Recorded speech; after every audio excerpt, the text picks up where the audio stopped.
Pasamos a orden del día, presentación del señor Guillermo Lecarnequé Molina, ex integrante del Comité Pro Seguridad Energética en el proceso de selección Gasoducto Sur Peruano, para que informe sobre el proceso de promoción e inversión del proyecto, mejoras a la seguridad energética del país y desarrollo del Gasoducto Sur Peruano. Un minuto, dejamos que ingrese nuestro invitado.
Reiniciamos la sesión y dejamos en el uso de la palabra al señor Guillermo Lecarnequé Molina para que informe sobre el tema agendado. Tiene el uso de la palabra, señor. Buenas tardes, señor presidente y miembros integrantes de la Comisión Especial Multipartidaria Lavajato. Primeramente, agradezco la invitación a esta comisión para informar sobre el proceso de promoción de la inversión en el proyecto Gasoducto Sur Peruano, desde la fecha en que fui designado como presidente del Comité de Pro Seguridad Energética, que fue el 29 de enero del 2013, hasta el 7 de mayo del 2014, fecha en la cual presenté mi renuncia. Gracias.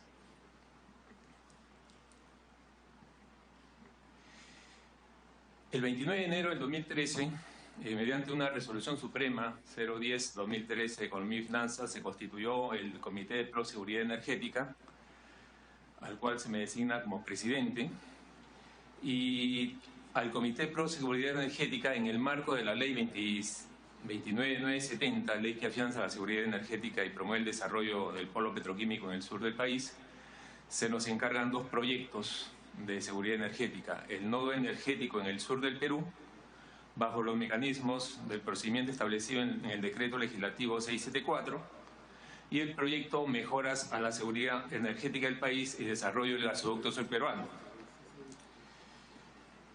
La primera decisión que toma el Comité de Seguridad Energética es convocar a un proceso en proinversión para contratar a un asesor de transacción, que es el que nos iba a acompañar durante todo el proceso de promoción en estructurar técnica, económica y financieramente el proyecto.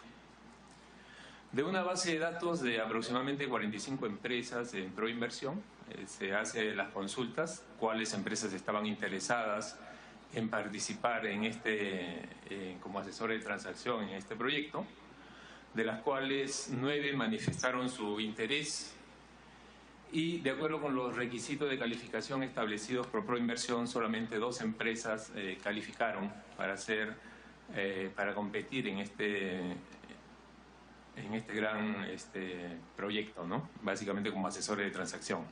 Fueron la empresa ILF, Alemania, y la empresa Wood Mackenzie, que es del Reino Unido. la empresa Wood Mackenzie propuso técnicamente como soporte técnico a la empresa Foster Wheeler y obtuvo un mejor puntaje técnico. Adicionalmente, la propuesta económica fue mucho más competitiva, por lo cual se nombró al consultor Wood Mackenzie con su asesor técnico Foster Wheeler como asesor de transacción del Comité de Proseguridad Energética para llevar adelante los proyectos no energéticos y mejoras a la seguridad energética y desarrollo del gasoducto surperuano.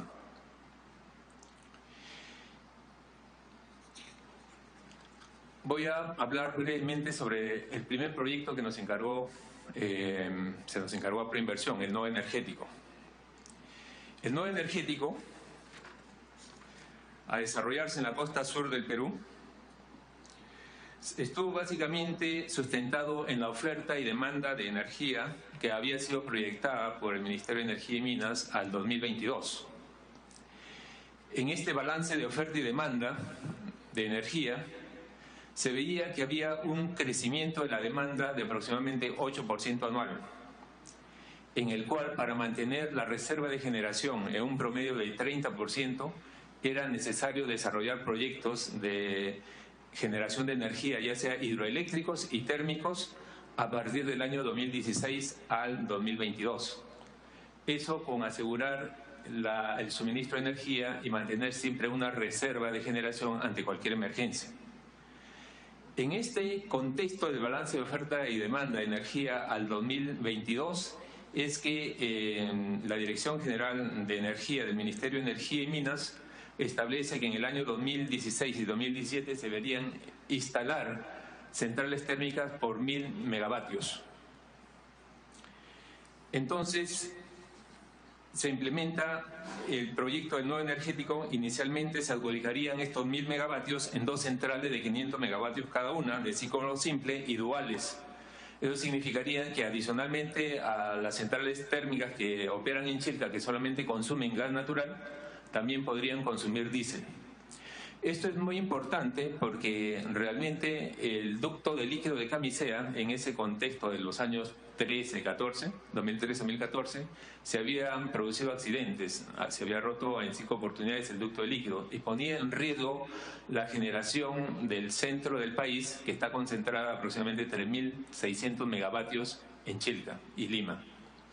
Entonces, uno de los principales objetivos del nodo energético era desconcentrar la generación de energía y parte de esta generación llevarla a la costa sur, 1000 megavatios. La primera central debería tener una operación comercial el 1 de mayo del 2016 y la segunda central, la operación comercial, el 1 de marzo del 2017. Las capacidades podrían tener un más o menos 20% y estas 2 centrales a la fecha están ya en operación comercial. Durante el proceso, las empresas interesadas en el concurso del nodo energético fueron aproximadamente 30 empresas, de las cuales 6 compraron derecho de participación.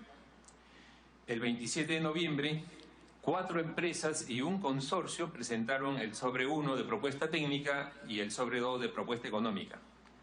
El 29 de noviembre del 2013, en acto público, se abrió el sobre 2 y se adjudicó la buena pro de las 2 centrales térmicas a los postores que presentaron el menor precio por potencia en dólares por megavatio mes.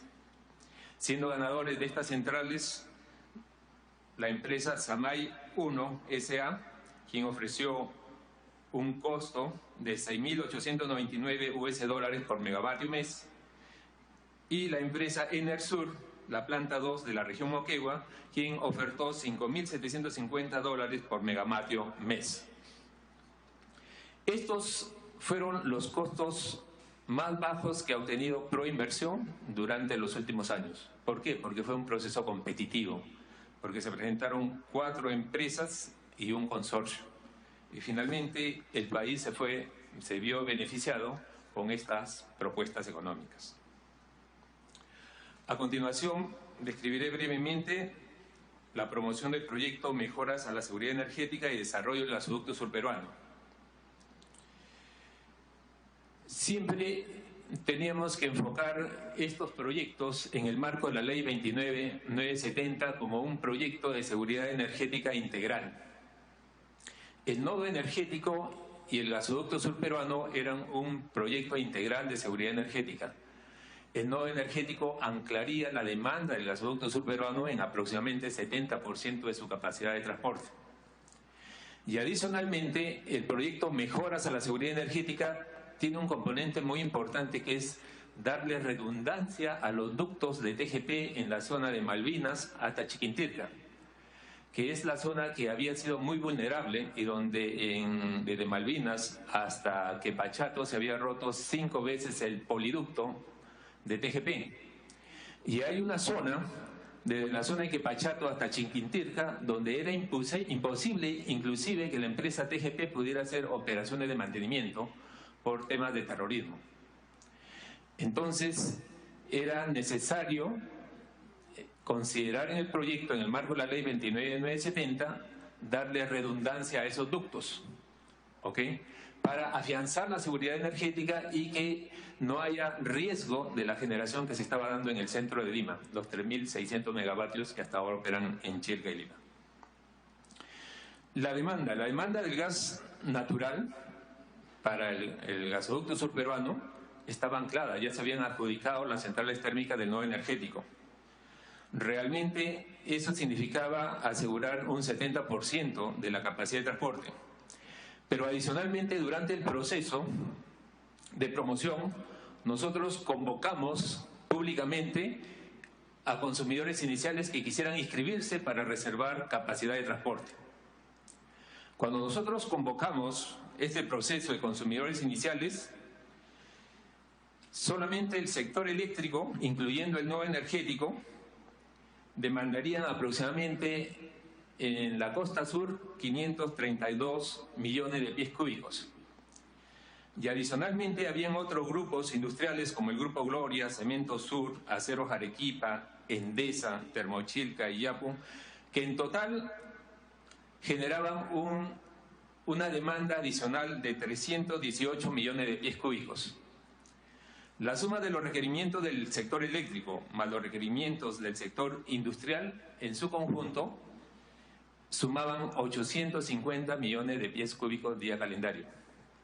Esto nos llamó la atención, porque nosotros habíamos diseñado el gasoducto surperuano con 500 millones de pies cúbicos. Significaba esto que en el muy corto plazo, si es que estos consumidores iniciales, cuando estuviera el gas en el sur, contrataban definitivamente esta capacidad de transporte, teníamos que expandir la capacidad del gasoducto surperuano de 500 millones de pies cúbicos, que es su diseño, a 850 millones de pies cúbicos. Esta demanda que fue escaneada durante el proceso se tomó en consideración para el diseño. Ese es desde el punto de vista de la demanda de gas natural para el gasoducto surperuano. Pero veamos también la oferta de gas natural. ¿Qué estaba pasando con la oferta de gas natural en ese entonces? Estoy hablando del 2013, 2014, en cual estoy llevando adelante estos procesos de promoción. Según el libro de reservas de la Dirección General de Hidrocarburos del Ministerio de Energía y Minas, entre el año 2011 y 2012 se había producido un incremento de reservas por una revaluación de reservas que se habían dado, y las reservas probadas en el caso del lote 88, que el 2011 habían sido de 8.4 TCF, el 2012 fueron de 10.3 TCF. O sea, había habido un incremento de 1.9 TCFs de gas natural.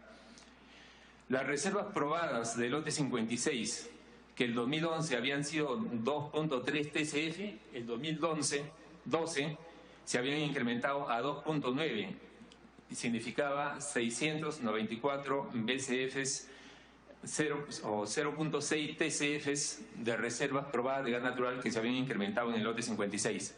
En conjunto, en los dos lotes, entre el lote 88 y el lote 56, entre el año 2011 y 2012 se incrementaron las reservas probadas de gas natural en 2.5 TCFs. Esto era muy importante porque nosotros teníamos que estructurar un proyecto que tuviera primero una demanda, pero que también tuviera garantizado un suministro de gas natural. Y estos 2.5 TCF que se habían incrementado definitivamente respaldaban la etapa inicial del gasoducto surperuano. Adicionalmente, se estaba gestionando con el consorcio de Camisea liberar garantías que había puesto el lote 88 de 2.5 TCF de gas natural del lote 88, y estas garantías las había otorgado para que se pudiera viabilizar el proyecto de exportación de gas natural, las cuales estas garantías serían sustituidas por reserva del lote 57. Con estos antecedentes de reservas tangibles probadas de gas natural, se aseguraba un suministro inicial para el gasoducto surperuano de 2.5 TCF de gas natural. Prueba de ello es que ya en agosto del 2016 se suscribe un memorando de entendimiento entre el consorcio de Camisea y Electroperú por 400 millones de pies cúbicos por 10 años. Hasta aquí he descrito brevemente cómo se estructuró la oferta de gas natural y cómo se estructuró la demanda de gas natural para el gasoducto surperuano. El esquema del concurso. El esquema del concurso consideraba 3 tramos: un tramo A, un tramo B y un tramo C. El tramo B, que era en la zona de seguridad energética desde la planta Malvinas hasta el punto de conexión aproximadamente en el kilómetro 77 del actual ducto de TGP. El tramo C queda desde ese punto de conexión hasta la planta de Chiquintirca, aproximadamente al kilómetro 212 del ducto de TGP. Y el tramo A, que era desde el punto de conexión del ducto con TGP hasta la costa sur, y tenía un subtramo que era el tramo A1, desde el punto de conexión hasta Anta, que estaba dentro de la zona de seguridad energética, y un tramo 2 desde Anta hasta Mollendo e Hilo, que se tenía que conectar básicamente con las centrales térmicas de Hilo y Mollendo del nodo energético.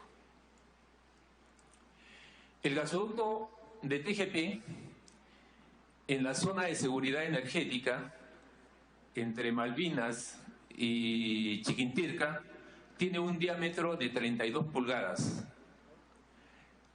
Cuando se construye este proyecto de Camisea 1, el ducto de TGP, por ser una zona compleja y por no estar entrando más de una vez, porque es difícil el ingreso a esta zona de la selva baja y alta del Cusco, la decisión acertada que tuvo TGP es de poner un ducto de muy buena capacidad, de 32 pulgadas. Si en el marco de la ley 2970 nosotros teníamos que dar redundancia para afianzar la seguridad energética, teníamos que considerar un diseño cuando menos similar al que tiene TGP de 32 pulgadas o mayor. De acuerdo con los estudios que hizo Foster Wheeler, que le tomó bastante tiempo también por la complejidad de visitar la zona geográfica de la selva del Cusco, y las simulaciones hidráulicas que hizo, finalmente recomendó un ducto de 32 pulgadas para la zona de seguridad energética. También de las lecciones aprendidas del Camisea 1 vemos que el ducto de Camisea 1 tuvo un diseño telescópico, inicialmente en la selva del Cusco 32 pulgadas, después 24 pulgadas y finalmente en la costa 18 pulgadas. Sin embargo, en un mediano plazo se tuvo que hacer ampliaciones del ducto de TGP y se hicieron hasta 3 ampliaciones a la fecha. Cuando se da el proyecto de exportación de gas natural por Perú LNG, con esas lecciones aprendidas, Perú LNG lo que instala es un ducto de 32 pulgadas. Actualmente tenemos un ducto de TGP desde Malvinas hasta la planta de liquefacción de Perú LNG de 32 pulgadas de diámetro. Y el gasoducto surperuano, que estaba también considerando dar respaldo a estos ductos, considera un diseño de 32 pulgadas de diámetros desde Malvinas hasta el punto de conexión, hasta la costa, hasta Mollendo, y de ahí un tramo de 24 pulgadas para las centrales térmicas de Hilo y Mollendo.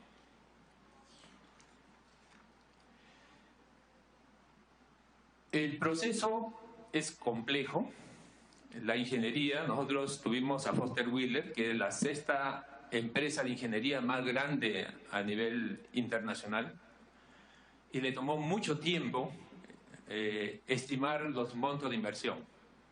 Se tuvieron que hacer recorridos por helicóptero a la zona de la traza de los ductos. Se tomó como referencia estudios preliminares que hubieron en Proinversión de Arcan, de Energy Transfer. También se tomó como referencia la traza de Kuntur. Todas esas trazas fueron analizadas y vinieron especialistas a hacer un análisis de cuál iba a ser la mejor traza para el gasoducto surperuano y cuál iba a ser las características técnicas de diseño. Y estimar también el monto de la inversión. Definitivamente yo hasta el 7 de mayo del 2014, en el cual presento mi renuncia voluntaria, habían informes preliminares, pero de estos informes preliminares el tramo B significaba 363 millones de dólares sin IGB, el tramo A1 1.015 millones de dólares, el tramo A2 2.049, un total sin IGB de 3.427 y con IGB 4.044 millones de dólares. Esto era más o menos el monto estimado de la inversión que tenía Foster Wheeler. Respecto al proceso de promoción con Wood Mackenzie, hubieron consorcios interesados en el proyecto del mejoras a la seguridad energética del gasoducto surperuano. A la fecha del 7 de mayo, en el cual yo presento mi renuncia, habían 3 consorcios que de alguna manera estaban interesados en este proyecto. Uno de ellos era Techin, Sempra, GDF Suez. El otro era Odebrecht, con otras 2 empresas que hasta ese momento no difundía quiénes eran esas 2 empresas con quién se iba a consorciar. Estaba también Saipem, que había ido con Energy Transfer y Gazprom, una empresa de Rusia. Energy Transfer es una empresa americana, Saipem de Italia. Habían 3 consorcios interesados.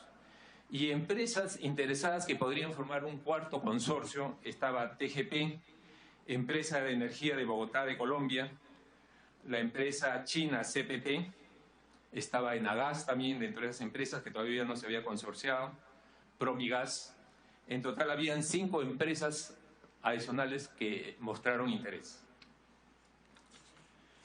Los criterios de calificación se tomaron como experiencias que hubieran tenido en proyectos similares o de mayor magnitud al gasoducto surperuano, y Foster Wheeler y Wood Mackenzie, en base a su base de datos, llegaron a establecer ciertos requisitos de calificación técnica para los postores.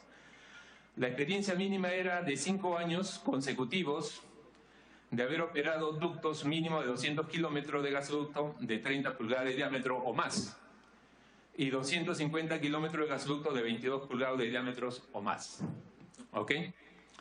Adicionalmente, demostrar experiencia de construcción desde los estudios, ingeniería hasta puesta en operación comercial de ductos de no menos de 250 kilómetros de longitud y 22 pulgadas de diámetro.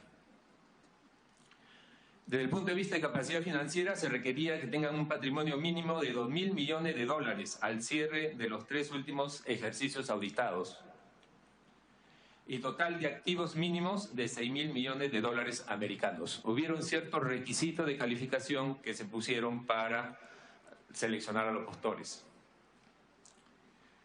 Hubieron también otros mecanismos y esquemas que se incluyeron en el contrato. Se establecieron las garantías. En el marco de la ley 29.970 se estableció los adelantos de ingresos garantizados para atenuar el incremento de la tarifa. Y también se consideró el proyecto de los gasoductos regionales. Los gasoductos regionales, que si bien hasta ese entonces no se sabía cuál iba a ser la traza, tampoco había un estudio de factibilidad de cuál era la demanda. Sin embargo, se le pidió al concesionario que ganara el proyecto Mejoras a la Seguridad Energética y Gasoducto Surperuano que desarrollara los estudios de ingeniería, que realizara un FIT y los estudios de impacto ambiental para que después el Estado peruano pudiera concursar inmediatamente los ductos regionales a las regiones de Apurímac, Puno, Arequipa, Moquegua y Tacna.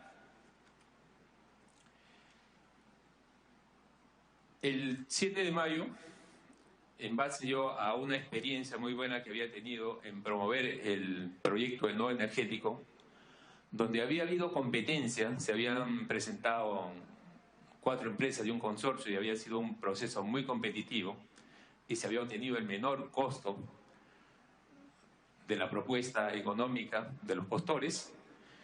También yo quería replicar esa experiencia en el gasoducto surperuano. Sin embargo, uno de los factores que me lleva a tomar la decisión personal de renunciar el 7 de mayo es por cuanto el plazo que se había propuesto para adjudicar este proyecto era muy corto. Los agentes ya venían desde diciembre del año 2003 pidiendo ampliación de plazos, porque todos conocemos que en la selva, especialmente la selva del Cusco y en toda la selva peruana, diciembre, enero, febrero, marzo, llueve abundantemente. Y no es posible hacer recorridos para reconocer trazas por donde vas a instalar los ductos. Los agentes querían más tiempo para poder hacer una mejor estimación de costos, de cuánto ellos iban a poder ser el costo de su inversión. Y siempre pedían ampliación de plazos. Los plazos se habían ampliado inicialmente en el caso del gasoducto surperuano, que se iba a adjudicar primero de octubre del 2013, se pasó a febrero del 2014. De febrero a 2014 a abril del 2014 y finalmente se estableció como fecha ya casi inamovible el 30 de junio. Pero los agentes querían más tiempo para poder minimizar sus riesgos. ¿Ok? Otro aspecto personal ya, el proyecto me estaba dedicando, tenía dedicación exclusiva al proyecto. Yo tenía que atender básicamente proyectos también de mi empresa. ¿Ok? Estas dos razones me llevan a mí a tomar la decisión de renunciar el 7 de mayo del 2014, básicamente por razones estrictamente profesionales y técnicas. Eso es lo que he podido resumir de mi participación en estos dos proyectos de seguridad energética. Muchas gracias. Saludo a la presencia del congresista Arce. Tiene el uso de la palabra el congresista Gino Costa. Gracias, presidente. Darle la bienvenida al señor Le Carnaqué.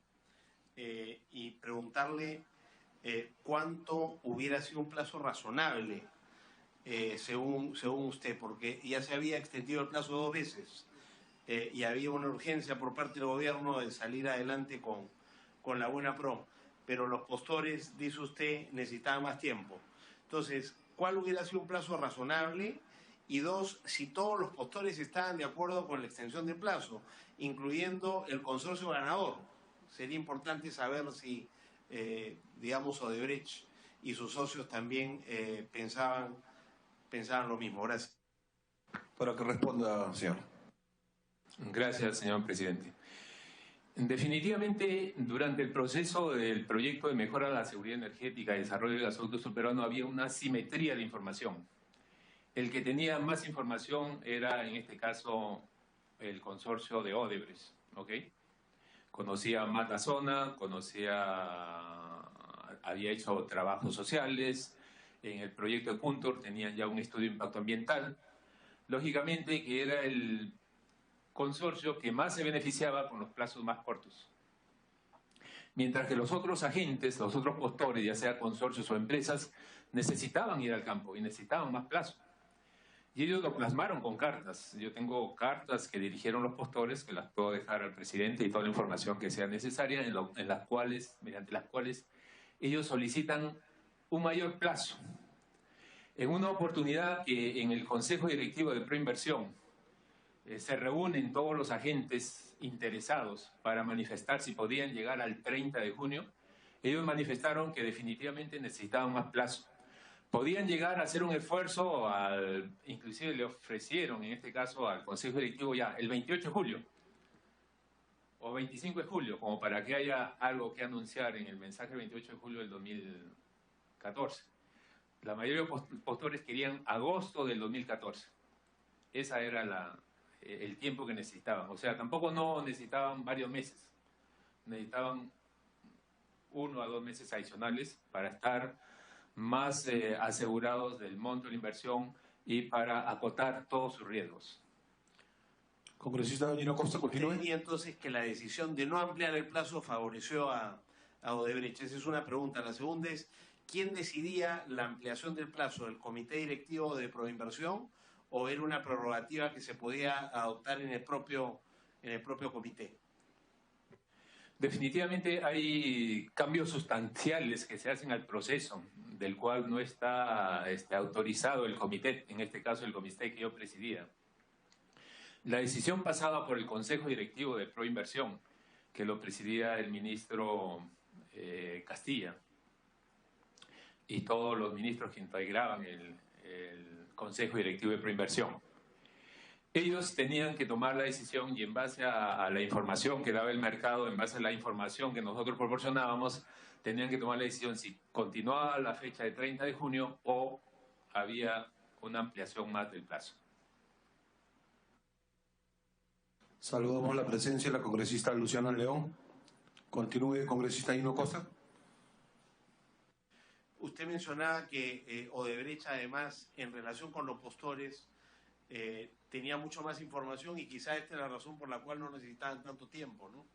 Y entre otras cosas, ya contaba, gracias a Kuntur, su adquisición de Kuntur el 2011, Odebrecht ya contaba con un estudio de impacto ambiental y también otros estudios de naturaleza social. En algún momento esos estudios fueron validados para que pudieran ser utilizados para este nuevo proyecto, entiendo yo. Pregunto, si es así, ¿fue una buena decisión, digamos, validar un estudio de impacto ambiental hecho para un, digamos, gasoducto de mucho menor envergadura? Nosotros hemos escuchado acá a los especialistas señalar que en realidad se trataba de dos proyectos distintos. Si se trataba de dos proyectos distintos por su envergadura, naturaleza, ¿cómo así se justificó esa decisión de validar los estudios previos, incluyendo el estudio de impacto ambiental, y si esa fue una decisión que le correspondió al comité que usted presidía? Para que responda. Gracias, señor presidente. Definitivamente esa no fue una decisión del comité que yo presidía, eso fue ya posteriormente inclusive a la adjudicación de la buena pro del gasoducto surperuano. Es una decisión que se toma en el Ministerio de Energía y Minas. Pero sí, todos los postores interesados querían que se ponga eso como una información para allanar la cancha, para que todos pudieran tener la misma regla del juego, que se pusiera a disposición del proyecto, pero eso nunca estuvo disponible porque hasta ese entonces estaba vigente la concesión de Kuntur. Todavía no había caducado. Okay, estaba suspendida, no había caducado.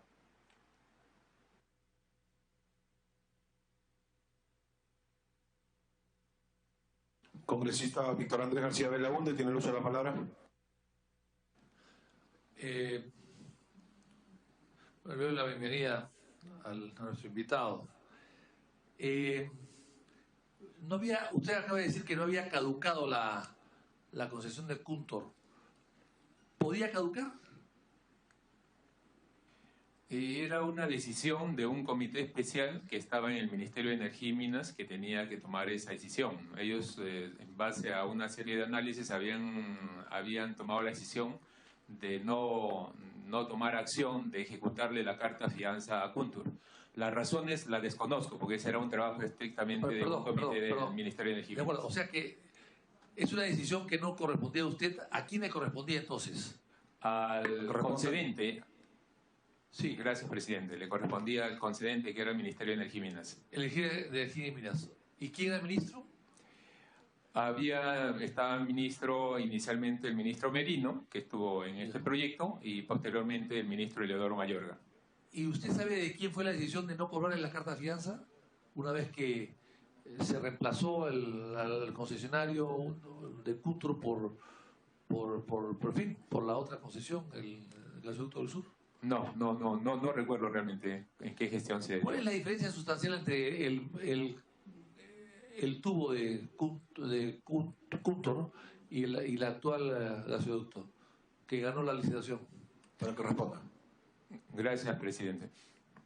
La diferencia sustancial de una manera sencilla es que este ducto del gasoducto surperuano son dos proyectos. Un proyecto que se llama Mejoras a la Seguridad Energética, que le da redundancia al ducto de TGP actual, tanto al ducto de gas y al ducto de líquidos. Como les expresé, les informé inicialmente, el ducto actual de TGP de 32 pulgadas. Y el proyecto de mejoras a la seguridad energética le da redundancia, construye un ducto paralelo también de 32 pulgadas. Eso no lo hacía Kuntur. Y también construye un poliducto que le da respaldo y redundancia al ducto actual de TGP, el ducto actual de TGP de 14 pulgadas.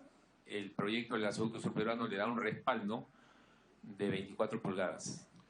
Y de ahí hasta la costa sur. Entonces, son 3 ductos. Sí, el poliducto, que está entre la zona diseñada desde Malvinas hasta el punto de conexión, casi cerca de Pachato. Un gasoducto que da respaldo de 32 pulgadas y un gasoducto que va a la costa sur. Y desde Anta hasta Mollendo Hilo, eso es lo que se denomina el gasoducto surperuano. Ya, pero no había asegurado el gas, ni los proveedores, ni los compradores. ¿Por qué se tenía que hacer un gasoducto tan caro, tan grande? Para que responda. Gracias, presidente. En el comienzo de mi presentación dije cómo estructuramos el proyecto, específicamente desde el punto de vista de, digamos, empecemos por el suministro de gas natural. En el año 2011, el Ministerio de Energía y Minas, en su libro de reservas de gas natural probadas, indica que el lote 88 tenía 8.4 TCFs. Sin embargo, en el año 2012, estas reservas probadas se incrementaron a 10.3 TCF en el lote 88. En el lote 56 se incrementan de 2.3 a 2.9. Sumando el incremento de estas dos reservas, que se indican en el libro de reserva de la Dirección General de Hidrocarburos del Ministerio de Energía y Minas, en 2012 se habían incrementado 2.5 TCF de reservas probadas de gas natural. Esto es suficiente para iniciar el proyecto del gasoducto surperuano. Por eso es que más tarde el consorcio Camisea firma un memorando de entendimiento con Electroperú para un suministro de 400 millones de pies cúbicos. Si no hubiera tenido la certeza de estas reservas, no creo que el consorcio hubiera firmado. Bien, presidente, Continúe con precisión. pero ¿por 30 años? ¿Por 30 años? ¿Esas reservas iban a servir para conducir gas a través de este gasoducto por 30 años? Era para darle, gracias presidente, le doy la respuesta al congresista, era para darle suministro en una etapa inicial de aproximadamente 20 años. Nosotros sabemos, y por la experiencia que hemos tenido del Camisea 1, que cuando se construyó el TGP, se dinamizan las inversiones en los lotes de exploración y explotación de gas, ¿ok? Tal es así que inicialmente el TGP inicia con 380 millones de pies cúbicos y actualmente transporta 1.200 millones de pies cúbicos. ¿Por qué? Porque la infraestructura dinamiza y pone en valor reservas que no son probadas, sino son probables, inclusive recursos se convierten en reservas probables y reservas probadas. Construido el gasoducto surperuano, esos recursos de gas natural, esas reservas probables, se iban a constituir en reservas probadas.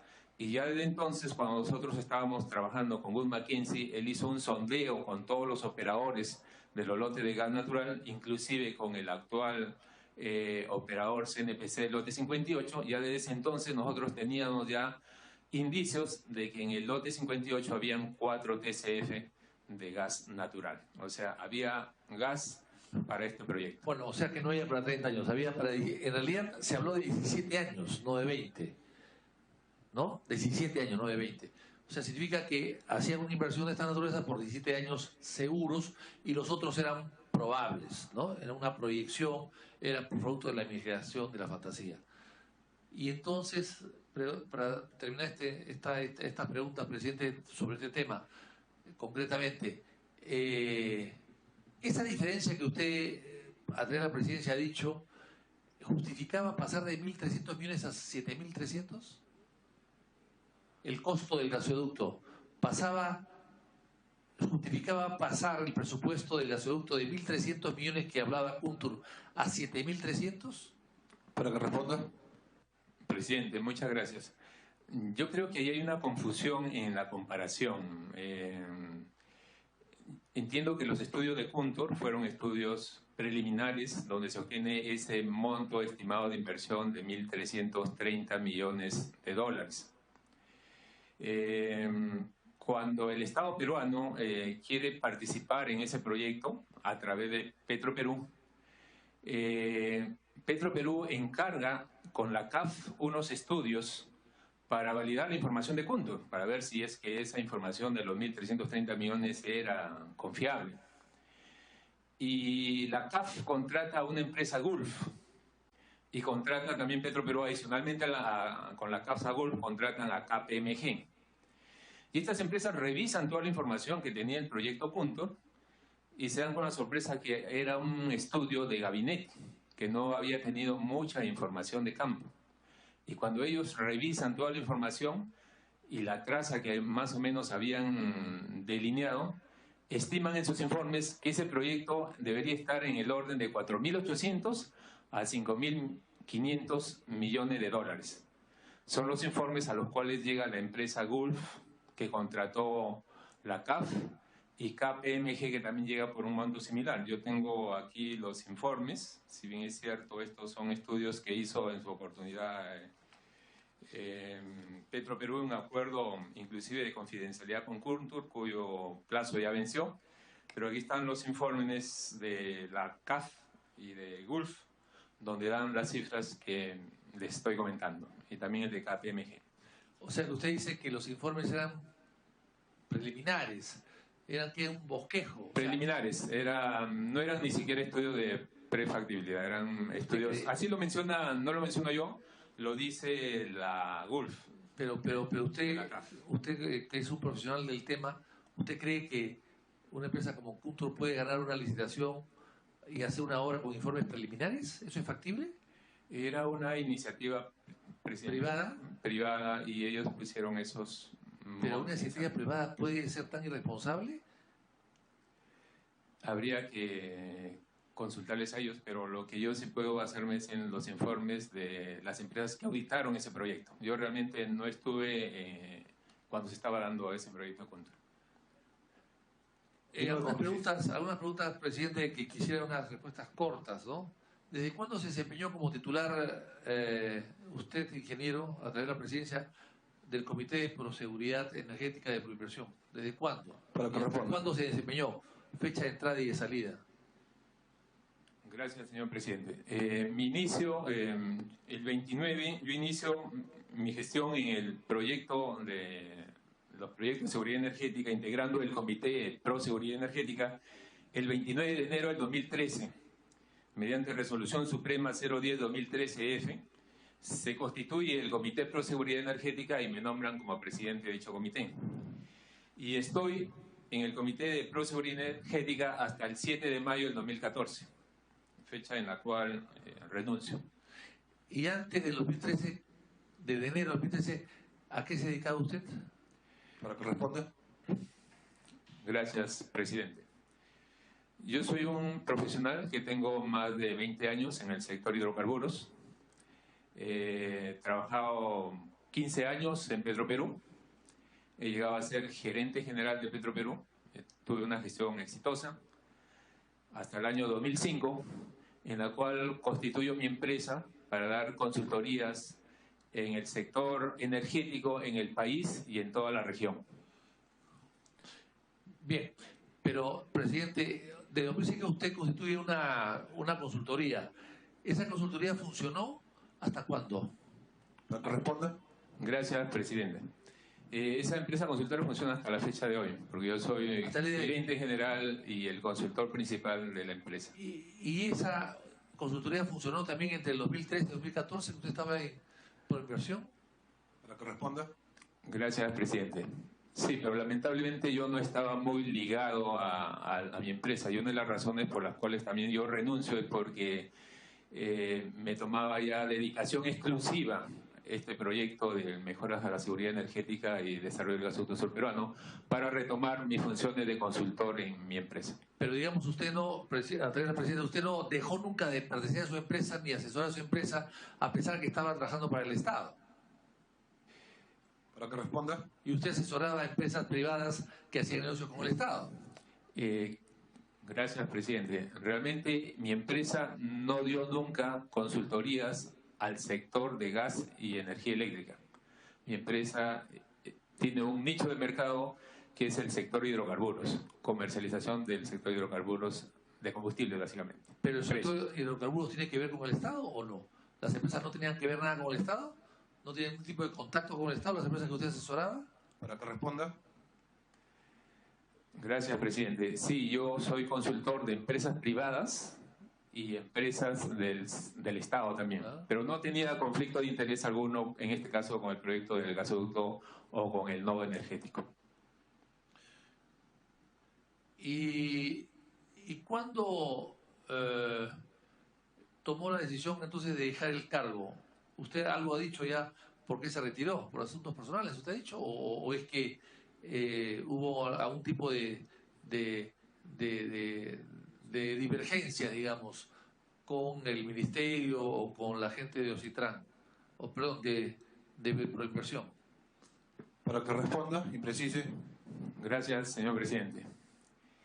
Congresista, como hice en mi presentación inicial, fue una decisión personal. Como profesional, había tenido una muy buena experiencia de haber adjudicado un proyecto como el nodo energético con la participación de 5 postores. Cuando yo, en mayo del 2014, intuyo que no iba a darse un proceso competitivo y que se corría el riesgo inclusive de que hubiera un solo postor, y el mayor riesgo es de que iba a haber el mayor costo del servicio, entonces tomé la decisión de renunciar. Presidente, quisiera detenerme un poco en lo que usted, que ha dicho nuestro invitado. Ha dicho que él renunció ante el riesgo que veía que no había competencia, no era competitiva.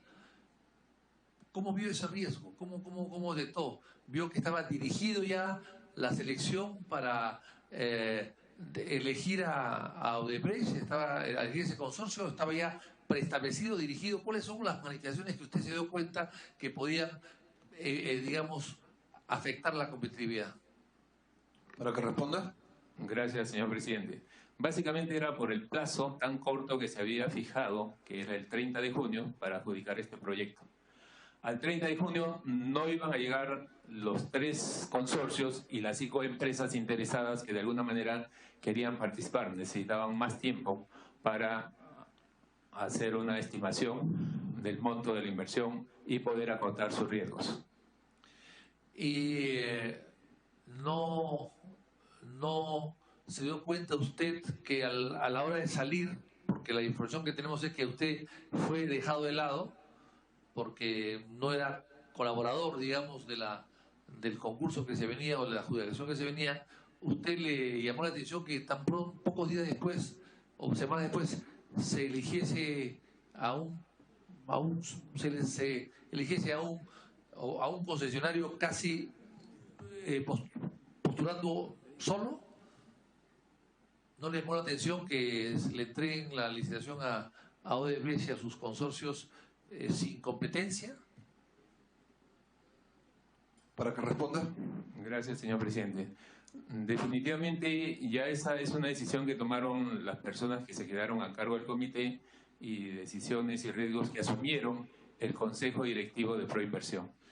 ¿Quiénes lo reemplazaron a usted o quiénes estaban en el comité cuando usted estuvo presente?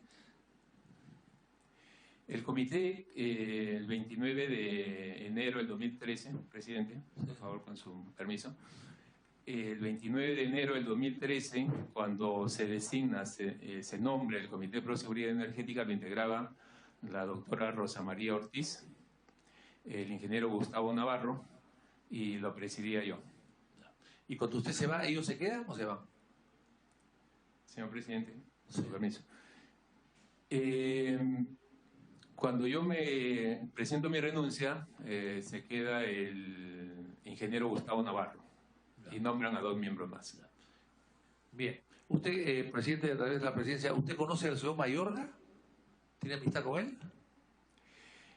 Para que responda. Presidente, muchas gracias. El ingeniero Mayorga es un profesional muy conocido en el sector hidrocarburos. Fue gerente general de Petroperú. Yo también he sido gerente general de Petroperú en 2 decenios de diferencia. Pero no tenía una relación muy estrecha con el ingeniero Eleodoro Mayorga, solamente la relación profesional que nos unía durante este proyecto. ¿Y él hizo gestiones ante usted profesional que nos unía durante este proyecto. y él hizo gestiones ante usted o su comité cuando él no era ministro. Para que responda. Gracias, presidente. No tuvo ninguna participación antes de que él fuera ministro con el Comité de Proseguridad Energética de Proinversión. No dio ningún servicio, no dio ninguna consultoría, tampoco se presentó con alguno de los postores. ¿Y usted conoce, presidente, a través de la presidencia, a Edgar Ramírez y a la señora Raquel Patiño? Para que responda. Gracias, señor presidente. Al ingeniero Edgar Ramírez también lo conozco en el sector. Él había trabajado en Ocinermin y ahí tuve la oportunidad de conocerlo. A la doctora Rosario Patiño también la conozco porque era jefe del gabinete de asesores del Ministerio de Energía y Minas, con el cual teníamos bastante relación por los proyectos que nos encargaban, ¿no? Los conocí ahí en el Ministerio de Energía y Minas y en Ocinermin. Y, presidente, si sabía el ingeniero que el señor Ramírez tenía una empresa, gerente general de Latin Energy Global Service, que asesoraba a un transportadora de gas.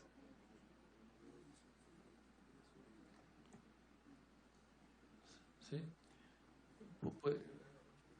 Si puede contestar, presidente, si puede contestar. Continúe, por favor, para que responda. Sí, yo desconozco, señor congresista, la relación que habría entre... ¿Usted no sabe? ¿Usted no sabía? No conozco, sí.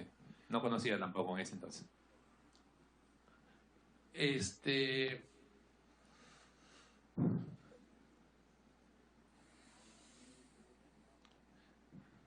¿Usted tenía conocimiento de que el señor Mayorga, por ejemplo, había trabajado para un estudio, el Laut Quijandría, que a su vez era clienta de Odebrecht? Para que responda. Gracias, señor presidente. No, yo desconocía, realmente no me había puesto a indagar sobre la relación que tenía o los servicios que había dado. Solamente sabía que él había venido del Banco Mundial, pero no sabía cuál había sido su participación en alguna empresa consultora en el Perú. Para que diga, presidente, si el ingeniero fue presionado en algún momento para una buena prueba a favor de Gasoducto del Sur. Para que responda. ¿Fue presionado?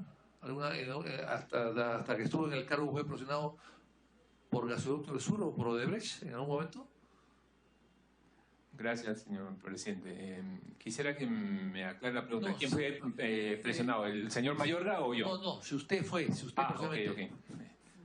¿Tuvo algún tipo de presión? No, absolutamente no tuve ninguna presión. Desarrollé mis labores en forma normal. Lo que sí, este es un proyecto muy complejo. En la medida que tú vas avanzando, puedes ir percibiendo cosas. Por ejemplo, sacábamos los requisitos de calificación de los postores y en los medios salían, todos los medios decían, Proinversión endurece las bases del concurso. Entonces, son cosas que en la medida que tú vas avanzando, vas escuchando lo que dice el mercado, lo que dicen los agentes, lo que dicen los medios.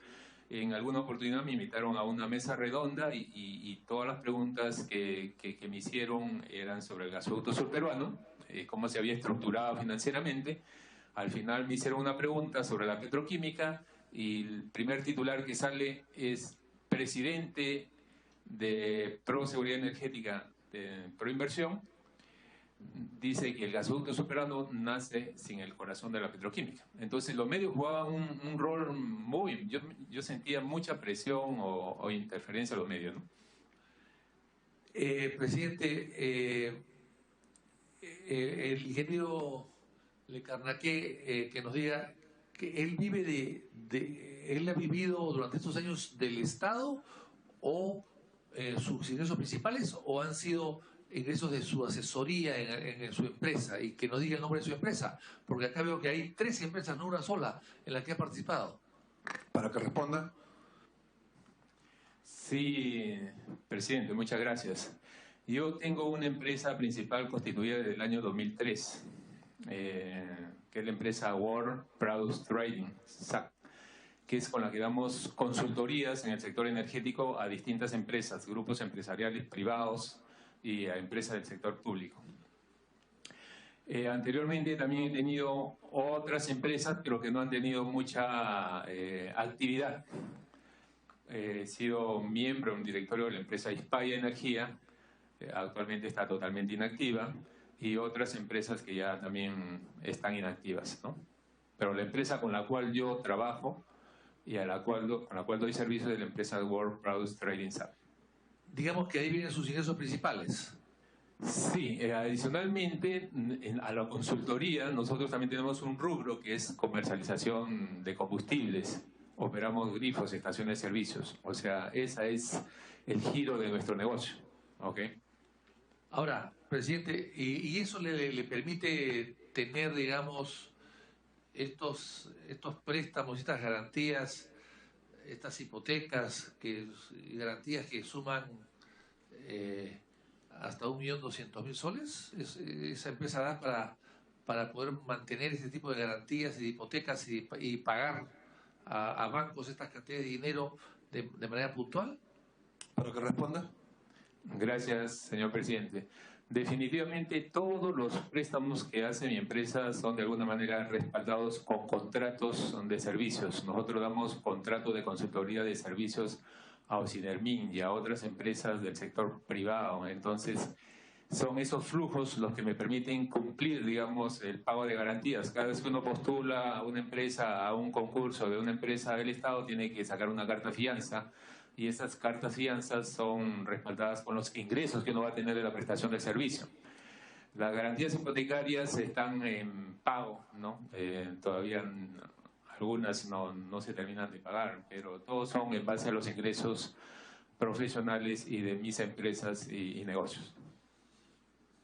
Pero acá, presidente, vemos que hay un préstamo pagado en diciembre pasado, cancelado, un préstamo de un crédito de más de $200.000, que lo ha cancelado totalmente. ¿Eso está dentro de los ingresos que tiene como en su empresa? Específicamente, congresista, eso se debe a lo que llaman compra de deudas. Realmente tenía una deuda con el Scotiabank y la ha comprado el Interbank, porque me hizo una propuesta de una mejor tasa, ¿no? También tenía un préstamo en dólares y el Interbank me compró ese crédito hipotecario en soles. Entonces, no es que yo he tenido el dinero efectivo para pagarlo, lo ha comprado otro banco y tengo la hipoteca con otro banco. Bien, el préstamo era hasta la suma de $216.000. Es ese, ¿no? Esto ha sido pagado en diciembre. Lo dejamos ahí por ahora, presidente.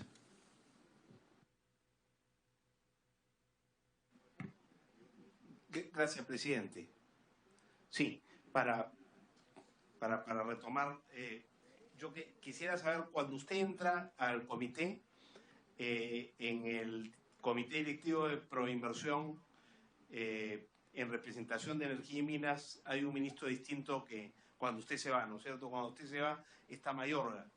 Y la pregunta es si dentro del tiempo en que Mayorga es parte del comité directivo de Proinversión, usted siente un cambio en relación al, digamos, al representante, al ministro anterior, si la relación entre el comité y Proinversión cambia desde el ingreso del ministro Mayorga a Energía y Minas. Gracias, señor Lecarneque. Muchas gracias. Congresista, realmente yo trabajé muy bien con los dos ministros, tanto con el ministro Jorge Merino y también con el ministro Mayorga. Teníamos discrepancias desde el punto de vista técnico, pero estas discrepancias no impedían que nosotros mantuviéramos una relación cordial y tuviéramos la intención de llevar adelante el proyecto. Por ejemplo, cuando llega el ingeniero Mayorga, él estaba muy interesado en el proyecto de la petroquímica, ¿ok? Y quería que juntamente con el ducto de gas se instale un poliducto para el etano. Entonces, conversando con el ministro Mayorga, le digo, mira, esto ya lo hemos tratado ya hace más de 8 meses. Inclusive el consultor Wood Mackenzie ya ha hecho un sondeo del mercado, pero no va a haber ningún problema si es que volvemos a consultar con todos los agentes, con los operadores de Camisea, con CNPC, para ver si es que nos confirman la información, ¿no? Y si hay líquidos, Entonces, incorporamos al proyecto del poliducto. Era una discrepancia, ¿no?, técnica. Entonces, después de un tiempo de haber consultado con los operadores de los lotes, el ministro llegó a la conclusión que definitivamente no había líquidos para instalar un poliducto hacia la costa sur. Y nos pusimos de acuerdo en que dejemos un ancho de vía para que si en un futuro hubiera líquidos, mayor cantidad de reservas probadas de líquido y gas natural, se pudiera instalar un poliducto. Pero siempre fue una relación técnica, pudimos haber discrepado, pero alturada. Continúe, congresista. Gracias, presidente. Lo que no se pusieron de acuerdo es en el plazo, ¿no es cierto? Cuando usted dice que se amplíe el plazo en 2 oportunidades. Esas 2 oportunidades son con el ministro anterior y es con Mayorga que no logra usted ampliar el plazo. Esa es la razón por la que usted se va. Porque, según nos ha dicho acá, no ampliar el plazo, según su criterio, significaba correr un alto riesgo de que termináramos con postor único, como efectivamente terminamos, sabiendo que ese postor único iba a ser Odebrecht. Eso es Odebrecht y el consorcio en el que este participa. ¿Es eso exacto? Para que responda. Gracias, presidente. Yo creo que la decisión no pasaba del ministro Mayorga. La decisión la tenía el presidente del Consejo Directivo de Proinversión, que era el ministro Castilla. ¿Y cuál era la razón que se le dio a usted? Porque me imagino que usted ha sustentado ante Proinversión las razones por las cuales usted creía conveniente ampliar el plazo. Y debe haber mencionado la que nos ha mencionado acá, es decir, el riesgo de quedar con un postor único.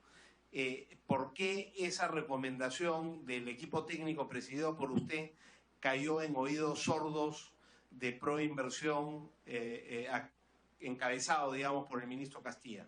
¿Cuáles eran los argumentos, digamos, para proceder de inmediato existiendo ese riesgo tan alto? Para que responda. Gracias, presidente. Yo creo que el comité no tuvo la suficiente autonomía y tampoco no la tiene normativamente. El comité no puede hacer un cambio sustancial. Esto se llaman en Proinversión cambios sustanciales. Cambiar requisitos de calificación, cambiar la fecha de adjudicación, son decisiones que no las toma el comité los comités especiales de Proinversión. Esas decisiones las toma el Consejo Directivo de Proinversión, que en este caso estaba presidido por el ministro Castilla. Y en su oportunidad se invitaron a todos los agentes, como ya lo he mencionado aquí en la reunión, y todas las empresas fueron manifestando sus razones por las cuales ellos no veían conveniente participar en el 30 de junio y pedían una ampliación del plazo. Algunas pedían 15 días, otras 25 días, otras pedían más plazo. Todas ellas, a excepción de el consorcio dentro del que participó Odebrecht, pidieron ampliación del plazo. Solo Odebrecht insistió en el 30 de junio. Para que responda. En esa reunión en el Consejo Directivo, donde participaron todos los agentes, el único que levantó la mano y dijo: yo prometo poner gas en mayo del 2016 en el Cusco, fue Odebrecht. Ninguna otra hizo esa propuesta. El resto, que estaba conformado por Techin, que sabían la complejidad de estos proyectos, que sabían que no podían entrar porque estaban en temporada de lluvias, no podían hacer estimado de costos, dijeron: difícil que podamos en 2 temporadas llegar en mayo del 2016 con gas natural al Cusco. Saludo la presencia de la congresista Foronda. Una interrupción de concede el congresista Víctor Andrés García Belaunde, congresista Müller. No, es él el que está Él tenía que usar la palabra. Él pidió interrupción. Pero es Gino el que me ha dado la interrupción. Bueno, la repregunta, a raíz de lo que acaba de preguntar el congresista Gino Costa, es, y usted responde que el único que levantó la mano fue Odebrecht y prometió, pero que las otras empresas postoras, usted ha dicho, como sabían que había dificultades geográficas y temporales, etcétera, no dijeron eso. Lo cual quiere decir que, según usted, que estaba ahí presente, lo que decían estas empresas era correcto, porque sabían lo que existía. ¿Y por qué entonces no dijo usted, cuando levanta la mano Odebrecht y no les preguntó, oiga, ¿y cómo van a hacer? Porque si hay todas estas dificultades, que justamente son las que estas personas conocen, ¿cómo es que usted promete lo que no se va a poder hacer? Eso me imagino que es la acotación mínima que se puede haber hecho en ese momento. Para que responda. Gracias, señor presidente. En ese momento la presentación era de las empresas agentes que estaban interesados al Consejo Directivo. El Comité de Proinversión estaba más en forma presencial, no tenía participación, solamente los ministros eran los que podían hacer preguntas ante esta situación. Gracias, congresista Costa. Pero en todo caso, si usted estuvo presente y vio esa contingencia en la que se estaba ofreciendo un casi imposible que buscaba terminar, como se ha señalado, de postor único, usted pudo haber informado por escrito que era un imposible lo que estaba ofreciendo esa empresa y a lo mejor entonces en ese momento se hubiese tomado nota de ese criterio, ¿no? Para que responda. Gracias, presidente. Sí, nosotros hicimos llegar todas nuestras inquietudes y observaciones, sugerencias al Consejo Directivo de Proinversión, inclusive les hicimos llegar las cartas sustentatorias de por qué era necesario la ampliación de los plazos. Solicito copia de las cartas y nos hace llegar a la comisión. Sí, presidente, justo aquí tengo las cartas y le voy a dejar las copias de esas cartas. Congresista Costa, Sí. Para continuar luego con la congresista Karina Beteta. Usted fue, a través de la presidencia, usted fue nombrado por el ministro de Energía y Minas de entonces, cuando asumió usted la presidencia, ¿correcto? Para que responda, señor Guillermo. Merino, ¿no?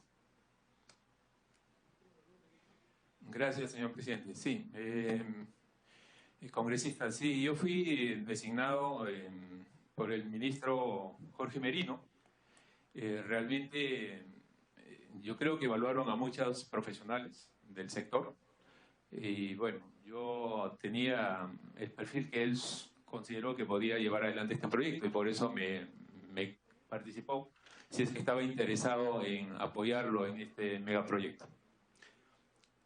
Gracias, presidente.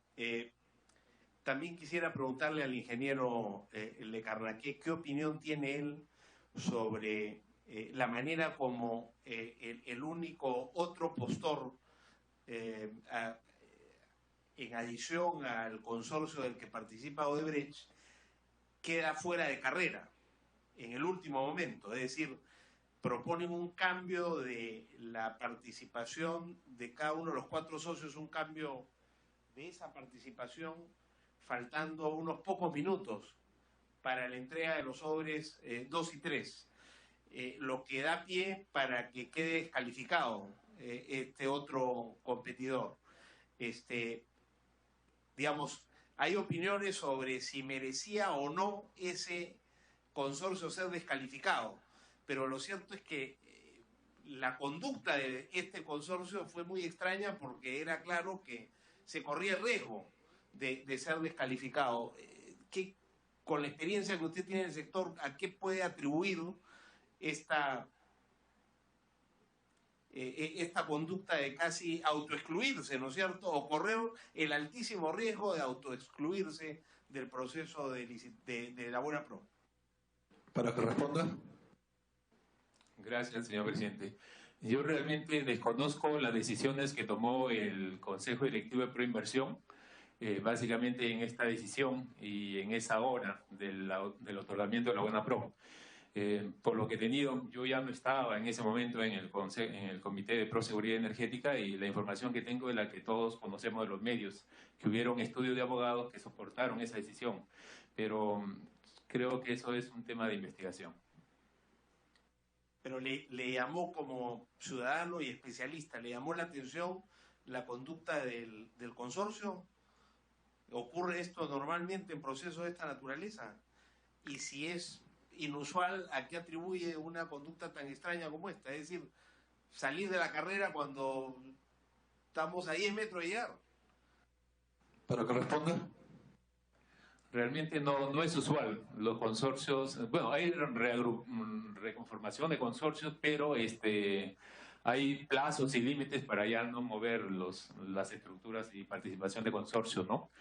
Definitivamente no es algo típico. Presidente, una última pregunta sobre, digamos, cómo llegamos al precio base, que fue 7.800 millones de dólares, ¿no? Gana el consorcio este con 7.300. Y se discute si, digamos, el proyecto está sobrevaluado. Pero quien contribuye a establecer el monto del costo del proyecto es en realidad una empresa contratada por el Estado peruano, o dos empresas en este caso, que usted señala son empresas muy serias y de mucho prestigio. ¿Cómo se llega a esa decisión? Es decir, ¿quién define las características del proyecto en base al cual estas empresas contratadas hacen un estimado del costo final? No sé si nos puede explicar ese proyecto y dónde podría, digamos, ese proceso y dónde podrían estar las trampas, si alguna. Es decir, si hay corrupción en un proyecto como la corrupción simplemente podría explicarse por el interés de los contendores de asegurarse la buena pro. Pero también podría haber corrupción para inflar los costos del proyecto de modo de, digamos, cobrar un precio más alto por él. ¿Es posible esto segundo, considerando la intervención de empresas internacionales serias como la que usted ha señalado? Y si fuera posible, ¿cómo es que ocurriría eso? Gracias, congresista. Para que responda, por favor, luego la congresista Karina Beteta y luego el congresista Mauricio Mulder. Gracias, señor presidente. Realmente el costo de servicio total está constituido por el monto de la inversión, por la operación y el mantenimiento. Ese es el monto, el costo del servicio total que finalmente recomendó en su oportunidad el consultor. Definitivamente yo he participado hasta el 7 de mayo, en esa fecha que se han definido ya cuánto era el monto de la inversión y cuánto ha sido el costo del servicio. Yo ya no he participado ni he visto esos informes de los consultores. Pero sí puedo aportar algo, que cuando hay plazos muy ajustados, hay muchos riesgos. Los agentes no habían podido visitar la zona, ¿ok? Entonces, ese riesgo tienes que trasladarlo al costo del servicio, ¿ok? Entonces, si no hay para los agentes un plazo razonable para que ellos puedan estimar su monto de inversión, entonces lo que ellos van a hacer sencillamente es considerar ese riesgo y ponerle un 10 a 12% más. Entonces, eso es lo que intuyo que puede haber pasado, inclusive con el consultor, porque si no había mucha competencia y a él le interesaba que hayan 3, 4 empresas, incorporó todos los riesgos que se estaban asumiendo y lo incorporó al costo de servicio total. Actualmente, donde ya todos esos riesgos están acotados, no hay riesgo de suministro de gas, no hay riesgo de demandas, hay estudio de impacto ambiental, ya no es tanto esos riesgos. Si actualmente convocamos nuevamente ese concurso, tal como está estructurado, definitivamente vamos a tener un 10 a un 12% menos del costo total de servicio. Esa es mi opinión. Gracias, congresista. Congresista Karina Beteta tiene el uso de la palabra.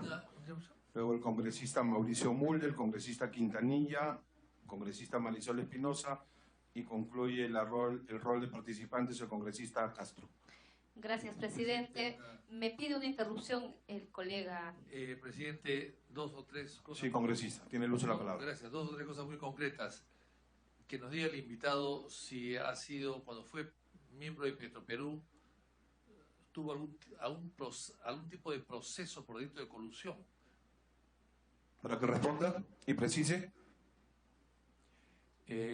Gracias, señor presidente. Sí, definitivamente, durante mi gestión como gerente general de Petroperú, yo terminé mi gestión y tuve 12 procesos entre civiles y penales. Civiles, por ejemplo, gente que quería que se le incorporase a la 2530 y nosotros tomamos la decisión de acotar eso porque no podían todos incorporarse el personal de la 2530 y cada uno me hizo una denuncia civil y reparación civil, ¿no? También hubieron algunos otros procesos penales que tenían que ver básicamente con decisiones por la eficiencia operativa en la empresa, pero que fueron sustentados y finalmente todos esos procesos han sido sobreseídos. Presidente, pero en el caso de delito de colusión como funcionario público de Petroperú, es por haber presumiblemente o presuntamente favorecer a la empresa naviera transoceánica en una licitación del Estado por transporte de combustible. No estamos hablando de temas laborales. Para que responda. Gracias, señor presidente. Sí, definitivamente ese es un proceso que, en base a una decisión que se tomó siendo yo gerente general de Petroperú.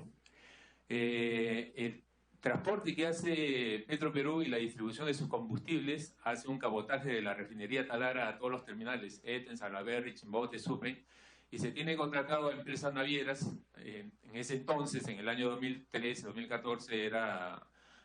2004-2005 era la empresa naviera transoceánica.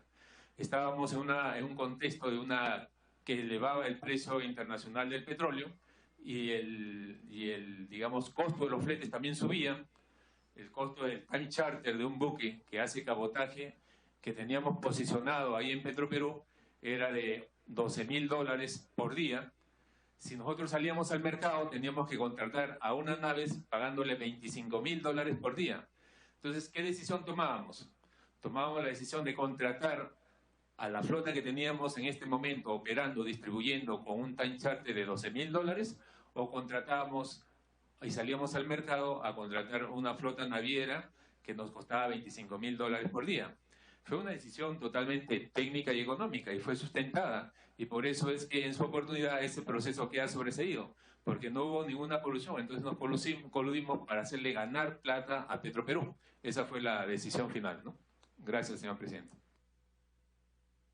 Gracias. Adicionalmente, un interrogante. Hablamos de Transoceánica, la empresa nacional de transporte de hidrocarburos, Petrolera Transoceánica. Gracias, presidente. Saludando al invitado. Presidente, sería importante, de lo que ha manifestado en varias interrogantes que han formulado los colegas congresistas, queda, de alguna manera es una presunción, no estamos afirmando que habría, digamos, los que le reemplazaron, los miembros de Proinversión, de lo cual no es usual, faltando horas, sacar postores. Todo lo que queda evidentemente que era para favorecer y con ello allanar el camino y dejar limpio sin postores, y solamente Odebrecht podría haber sido beneficiado en esa licitación del gasoducto. ¿Nos podría señalar quiénes conformaban el consejo directivo de Proinversión cuando señala el señor Le Carnaqué que hubo una mesa de trabajo en la cual los únicos que podrían formular las interrogantes eran los miembros del consejo directivo de Proinversión, y donde todas las demás empresas, que también, si se recuerda, nos podría decir qué empresas fueron las que participaron y señalaron que al 2016 era imposible que ellos podrían cumplir, y si el único que dijo que sí yo puedo fue Odebrecht. Para que responda. Gracias, señor presidente. No tengo toda la información disponible en este momento, pero sí el consejo directivo estaba presidido por el ministro Castilla y estaba el ministro Bongese y otros 3 ministros que no recuerdo su nombre. Respecto a las empresas que participaron, fue la empresa Techin, fue la empresa Sempra, GDF Suez, fue Odebrecht, también participó representantes de Enagas, de Promigas, Hay toda una relación y hay unos informes en Proinversión sobre esta reunión que se dio en el Consejo Directivo de Proinversión y se le puede solicitar información suficiente a Proinversión. Continúe, congresista. Sí, presidente, en función a lo que ha señalado, yo pediría que usted pueda solicitar a Proinversión que hagan la entrega de esa reunión, ¿no? Y también de la carta que habría presentado bajo la presidencia del señor Lecarnaque, en donde ellos habrían hecho algunas observaciones de la cual sustentaban los demás, mejor dicho, representantes de las empresas que iban a participar, que les era imposible cumplir en el año 2016. Presidente, ¿podría manifestarnos si a raíz del ingreso del señor Mayorga como ministro de Energía y Minas tuvieron estas discrepancias, eran discrepancias netamente propias al proyecto del gasoducto? Para que responda. Gracias, señor presidente.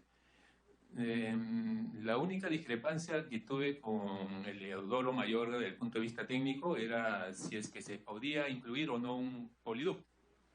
Y lo llegamos a sustentar, hicimos todo un análisis de toda la reserva del lote 88, 56, 57, 58, y solamente las reservas disponibles que habían del lote en ese entonces se conocían del lote 88, permitirían transportar entre 20 a 30 mil barriles día calendarios, con lo cual no se sustentaba construir un poliducto paralelo al gasoducto surperuano. Continúe, congresista. Gracias, presidente. Entonces, es verdad que el señor, en ese entonces exministro Mayorga, lo que él sustentaba era la modificación del contrato para incluir un poliducto para transportar líquidos que se construyan en paralelo al ducto de gas. Y eso significaba fundamentalmente la desnaturalización del proyecto del gasoducto surperuano. ¿Eso es así? Para que responda y precise. Gracias, señor presidente. Realmente no se podía construir un poliducto porque no había líquidos que transportar. Entonces, no era necesario. Yo le voy a dejar aquí una presentación, copiar una presentación, donde están todas las reservas de líquido y cuánto era lo que se escaneó en ese momento que había disponible. Y no había más de 20 a 30 mil barriles día calendario en el lote 58 de CNPC, con lo cual no se justificaba instalar un poliducto junto al gasoducto. Continúe, señor congresista. Gracias. Señor Lecarnaque, ¿nos podría informar cómo estuvo conformado su equipo y qué funciones cumplían durante su permanencia como presidente de Proinversión? Señor Lecarnaque, para que responda. Gracias, señor presidente. Sí, el presidente el Comité de Seguridad Energética lo presidía yo, estaba como miembro el ingeniero Gustavo Navarro y la doctora Rosa María Ortiz. Teníamos reuniones semanales para definir cómo íbamos a llevar adelante el proceso de promoción. El tema de la promoción lo desarrollamos juntamente con la consultora Wood Mackenzie, quien estaba en contacto con todas las empresas interesadas a nivel internacional de los proyectos. Y la parte técnica la trabajamos básicamente con Foster Wheeler. Esto demandaba un trabajo bastante fuerte, técnico y administrativo. Técnico de campo, porque teníamos que ir a donde se iban a ejecutar los proyectos para ver todas las interfaces con las cuales iban a interactuar los proyectos y ver si es que los estudios que se estaban desarrollando iban a cumplir los requerimientos mínimos que nos había encargado el Ministerio de Energía y Minas. Y desde el punto de vista de promoción, teníamos una apertura a recibir a todos los agentes para absorber sus inquietudes, consultas, sugerencias sobre el mismo proceso. Continúe, congresista. Gracias, presidente. Luego de esta pregunta le voy a conceder la interrupción al congresista Quintanilla. ¿Podría decirnos, durante su periodo como presidente del Comité de Seguridad Energética, se reunió el comité, o sea, todos los que integraban, con alguno de los postores? Si fue así, nos podría señalar cuál fue el motivo, en qué circunstancias y específicamente sobre qué temas trataron. Para que responda.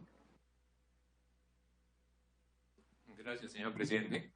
Nosotros hemos tenido reuniones periódicas con todos los agentes, porque justo de eso se trata la labor de Proinversión, es promover la inversión de un proyecto.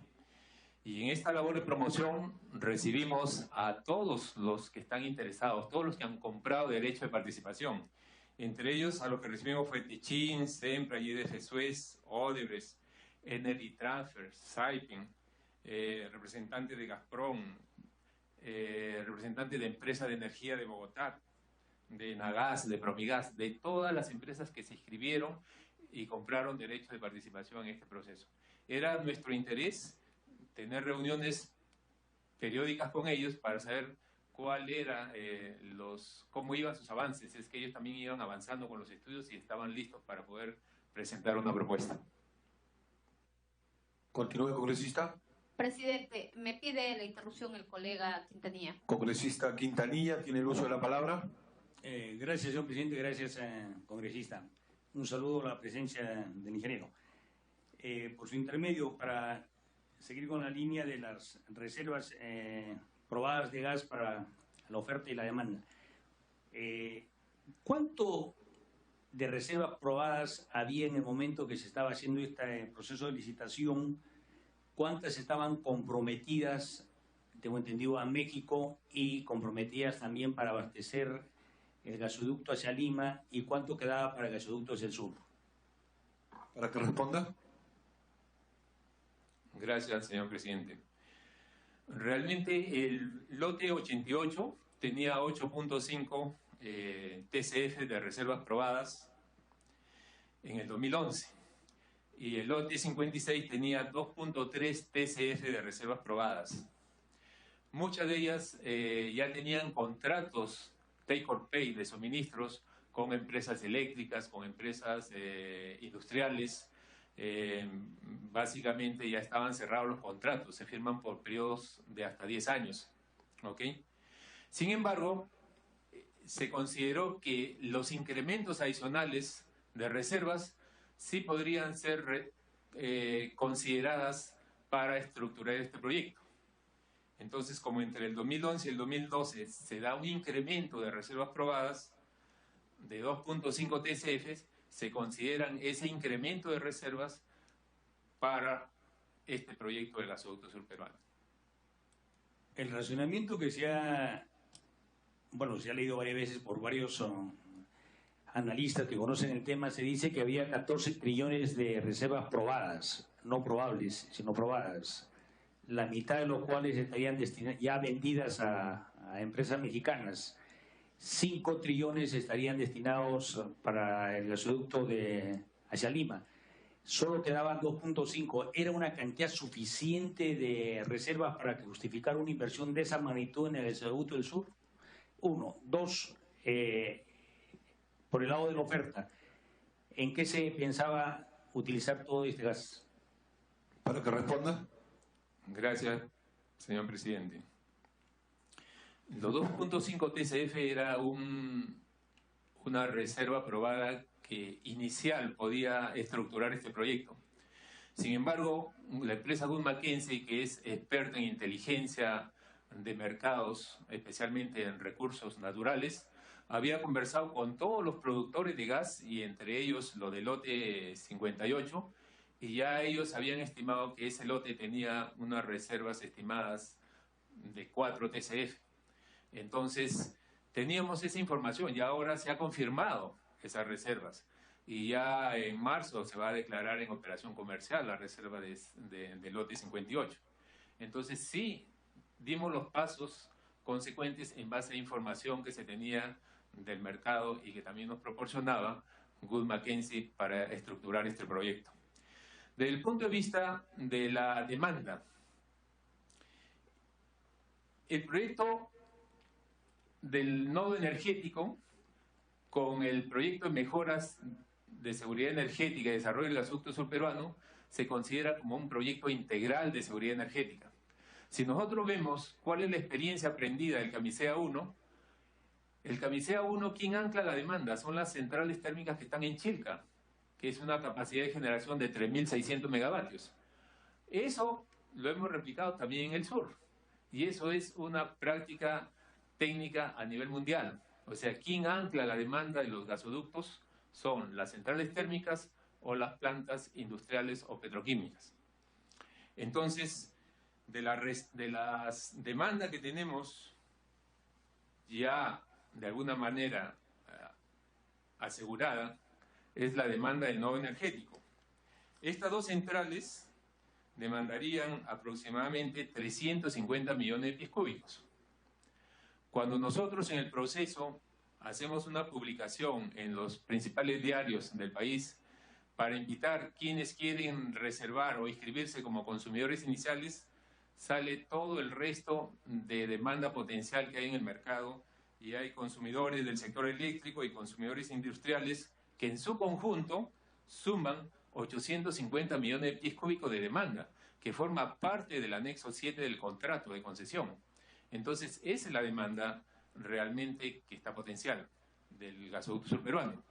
Recientemente Apoyo ha hecho también un estudio y ya confirma que efectivamente la demanda de la zona sur es por encima de los 530 millones de pies cúbicos día calendario.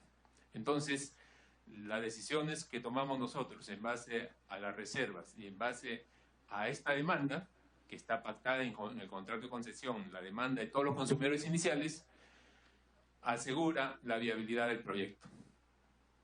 Continúa, congresista. Señor presidente, entonces entiendo de que en ese momento se diseñó este proyecto no con reservas probadas, sino entiendo de que en ese momento se diseñó este proyecto no con reservas probadas, sino con reservas probables.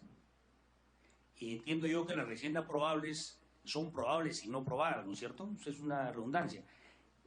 ¿Puede hacer el país un proyecto con reservas probables? ¿Y qué pasaba si no se lograba confirmar que habían esas reservas? Para que responda. Gracias, señor presidente. Definitivamente el incremento de estos 2.5 TCF no son probables, son probadas, reservas probadas. Las otras 4 eran probables y que inclusive ya con la construcción de esta infraestructura, dinamizando las inversiones, esas reservas probables pasaban a probadas. Pero señor presidente, en ese momento todavía eran probables, no eran probadas. Y otra pregunta. Era interrupción, señor Quintanilla. Haga su última pregunta, por favor. Sí, termino, señor presidente, en el sentido de que se adoptó el criterio de ingresos mínimos garantizados. ¿Por qué? ¿Quién lo propuso? Para que responda. Luego continúa la congresista Karina Beteta. El mecanismo de ingresos garantizados está establecido en la ley 29.970 y también se usó en el proyecto de Camisea 1. Los mecanismos de ingresos garantizados son básicamente para estructurar megaproyectos como estos de gas natural, que tienen dos objetivos. Primero, acotar los riesgos de la demanda y riesgos de estructurar el financiamiento. Entonces, en el Camisea 1, el mecanismo de ingreso garantizado se extinguió en 6 años, se usan para una etapa inicial del proyecto.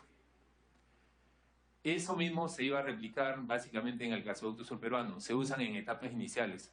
Pero como ya le he mencionado cuál era la demanda de los consumidores iniciales, estamos hablando de 850 millones de pies cúbicos, esos mecanismos de ingreso garantizados se iban a usar por muy poco plazo, yo diría en un periodo máximo de 2-3 años.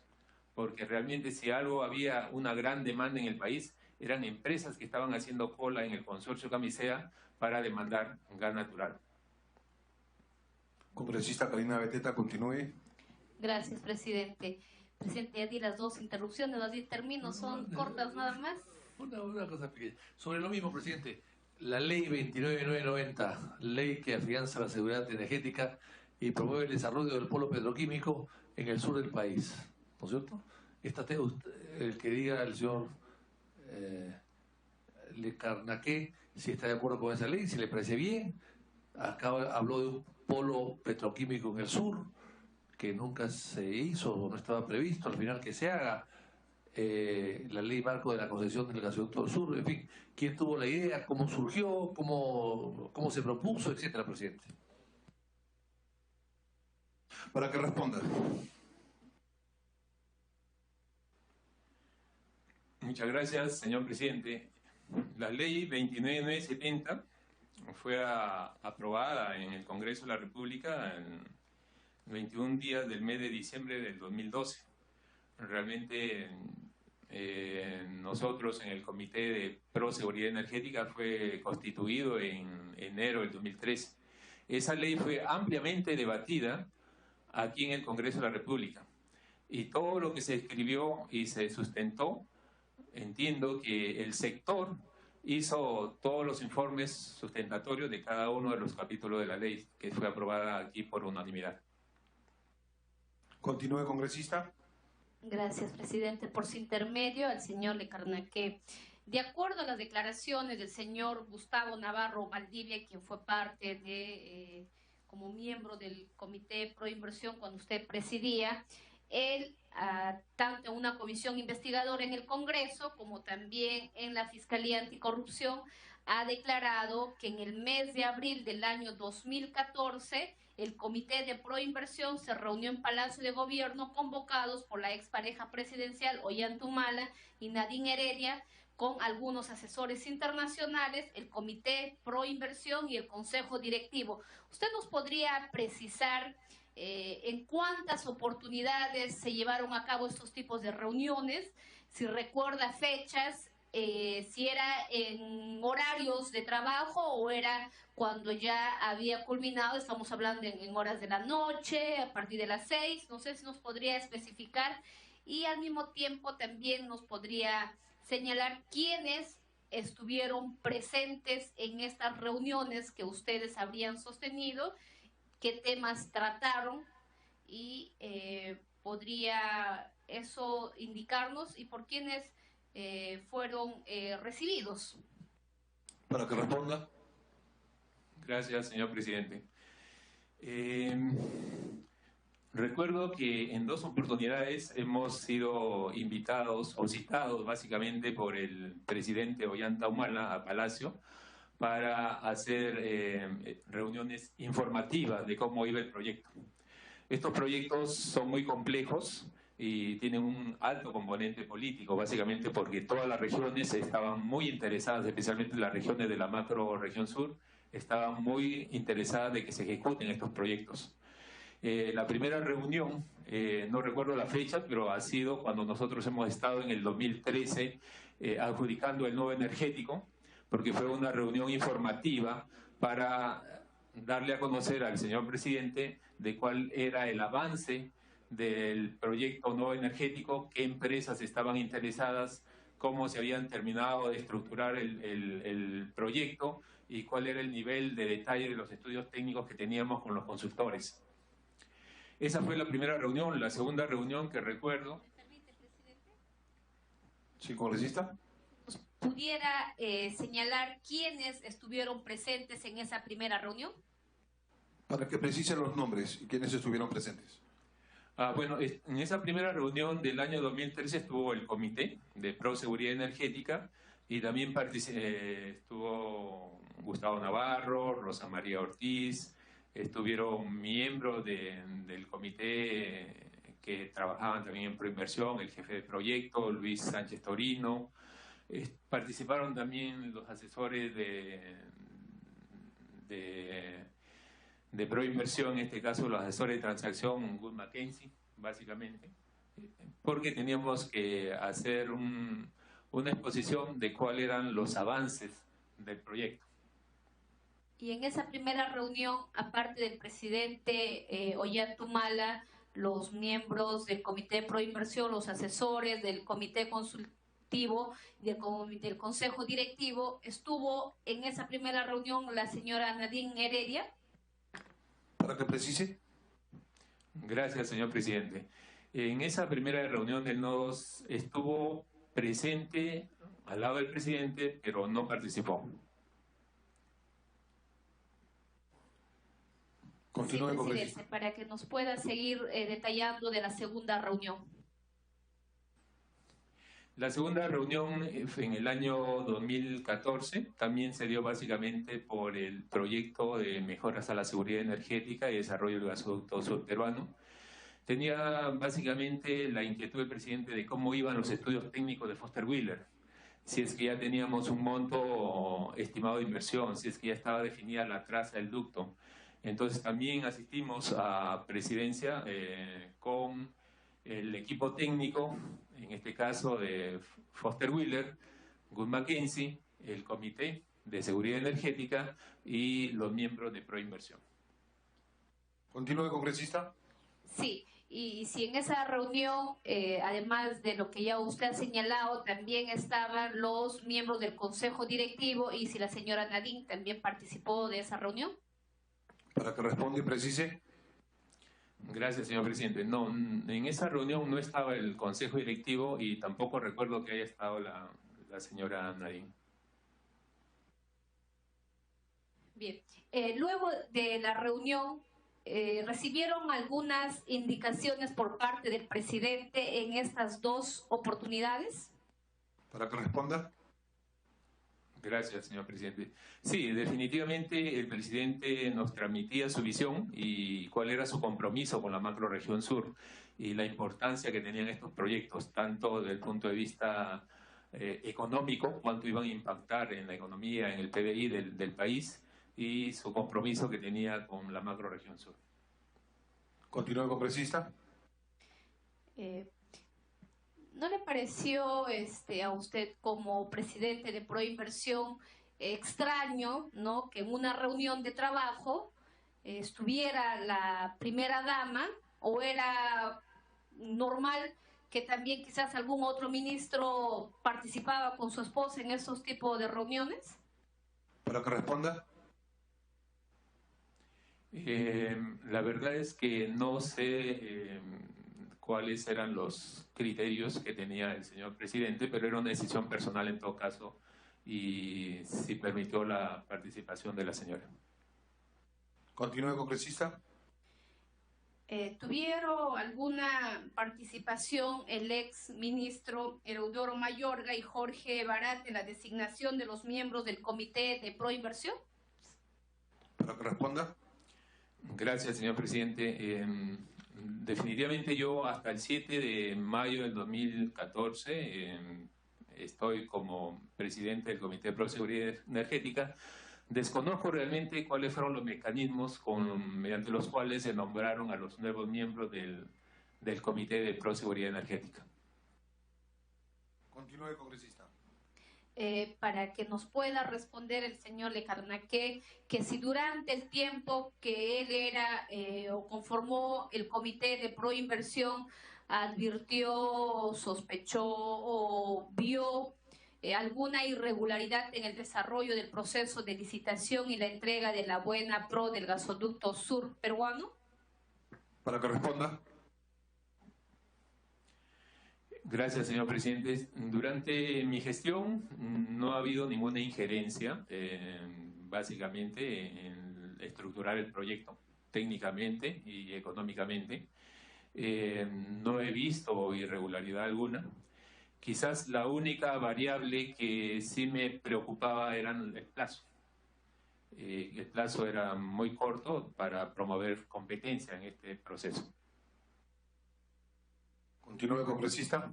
¿Y para usted consideraba que era muy importante eso de los plazos? Porque yo podría permitir, quizás si se ampliaba el plazo, tener mejores postores y mejores propuestas para el bien de esta obra. Y si no se daba esa ampliación, corría el riesgo de que quizás alguien que no estaba preparado podría ser favorecido. Para que responda. Gracias, señor presidente. Sí, realmente, como yo les comenté, era un riesgo muy alto mantener ese plazo.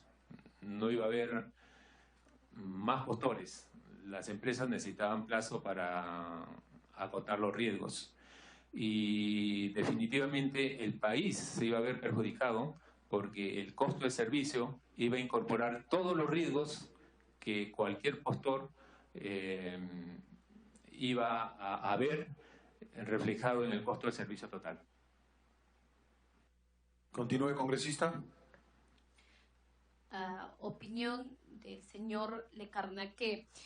¿Considera usted que existió un manifiesto conflicto de interés por parte del presidente del comité, quien lo ha reemplazado, el señor Edgar Ramírez, en tanto que él habría actuado, ¿no?, en ambos lados de la adjudicación de la buena pro del proyecto Gasoducto Sur como juez y parte, ya que él habría realizado, ¿no?, algunos trabajos previos con la empresa que se habrían visto beneficiadas?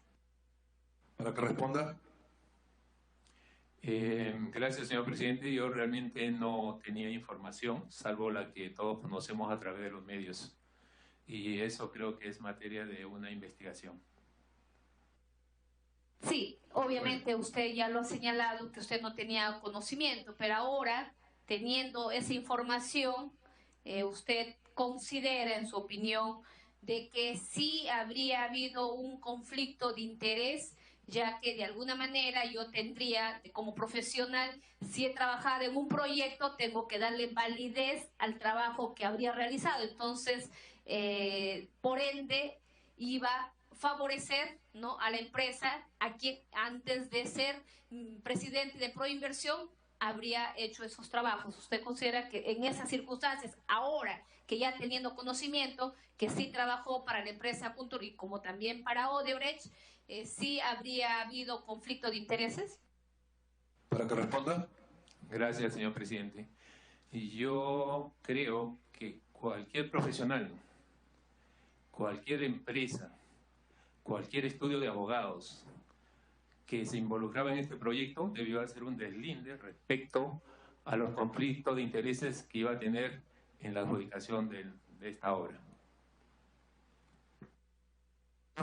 Usted, señor Lecarnaque, si hubiera realizado algunos trabajos para Odebrecht o las empresas que se habían visto favorecidas en esta licitación, ¿usted hubiera aceptado ser presidente de Proinversión?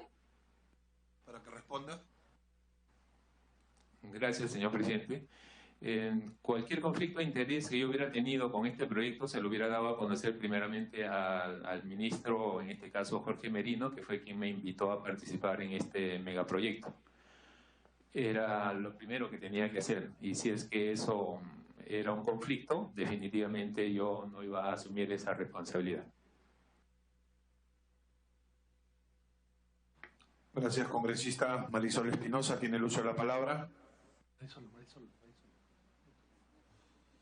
Una interrupción, congresista García Belaunde. Tiene el uso de la palabra. Presidente, las bases establecieron la obligación que el adjudicatario debe pagar honorarios de éxito del asesor de la transacción de $567,000 en el caso que haya 3 postores, etcétera. ¿Quién cobró esto? ¿Quién cobró? ¿Se cobró? Para que responda. Gracias, señor presidente. Realmente yo ya no sé cómo terminó el contrato del consultor, asesor de transacción Wood Mackenzie y Foster Wheeler, porque yo ya no estaba en Proinversión.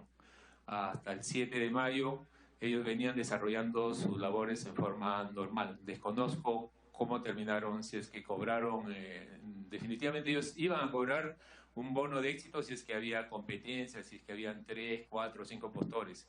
Si no había eso, no creo que hayan cobrado. Pero, presidente, ¿quién escogió a Wood Mackenzie para esto? Para que responda.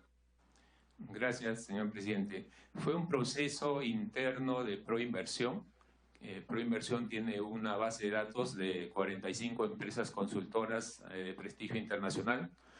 Las llamó a cada una de ellas para consultarles si es que realmente estaban interesados en este proyecto, de las cuales 9 empresas manifestaron su interés.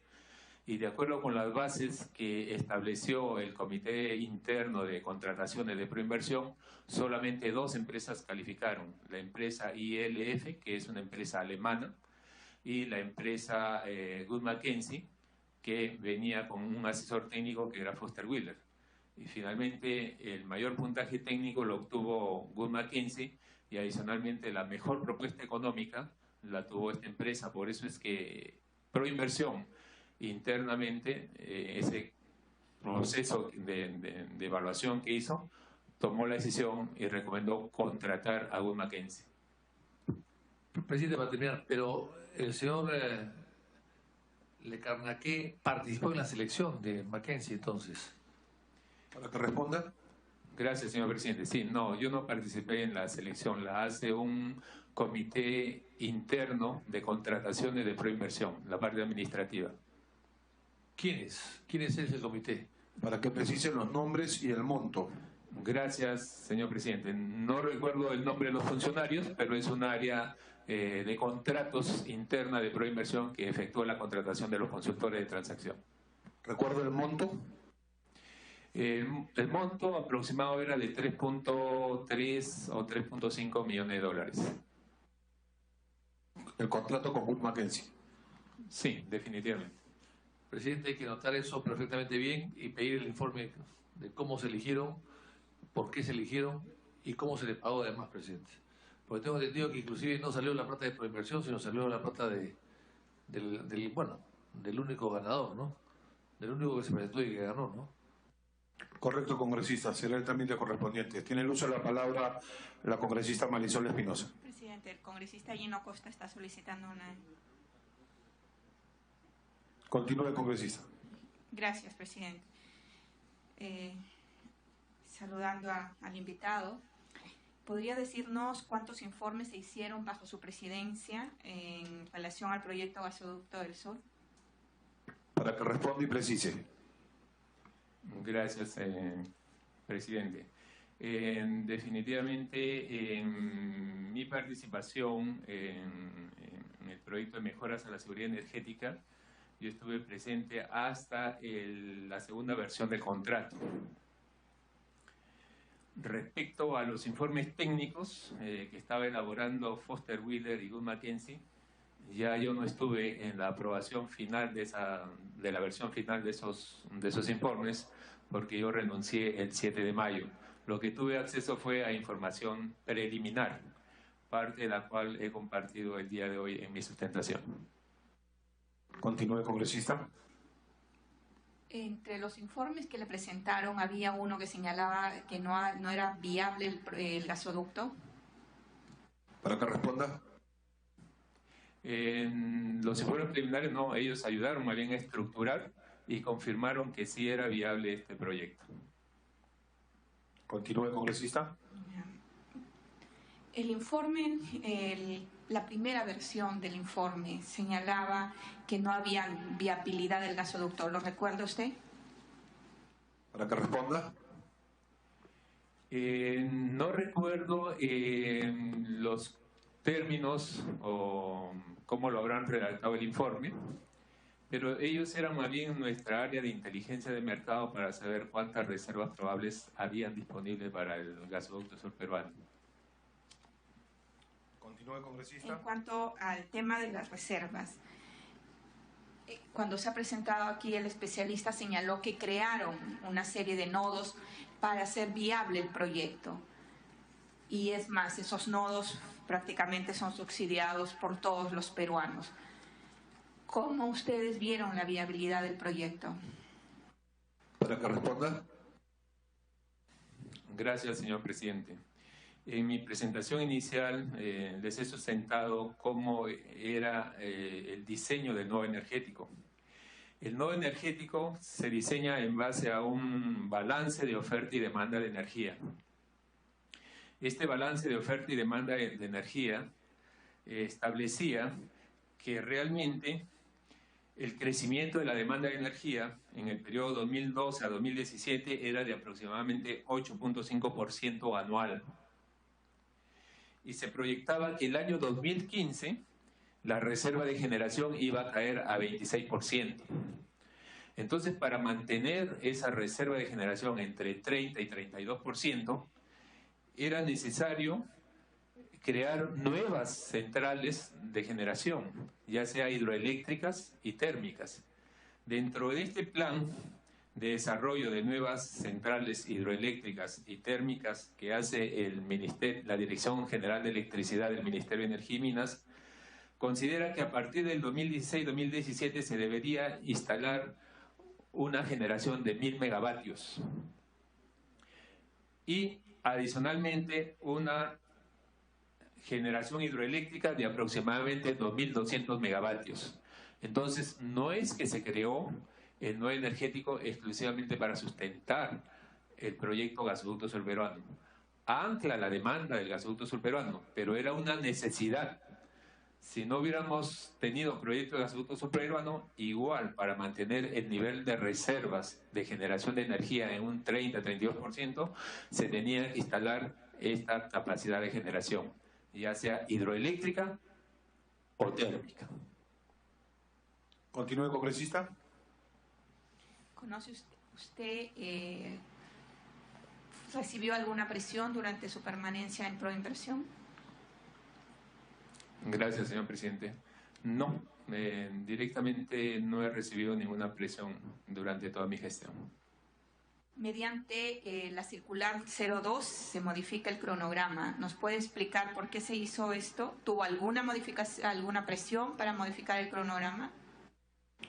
Para que conteste. Gracias, señor presidente. Agradecería me precise si era de cuál de los dos proyectos, porque habían circulares tanto del nuevo energético o del proyecto Mejoras a la Seguridad Energética. La circular número 2 es el concurso de proyectos integrales para la entrega en concesión, diseño, financiamiento, construcción, operación, mantenimiento, transferencia del proyecto Mejoras a la Seguridad Energética del país y desarrollo del gasoducto surperuano. Circular número 2, que aprueba unas fechas y después han ido modificando. ¿De qué fecha era esa resolución?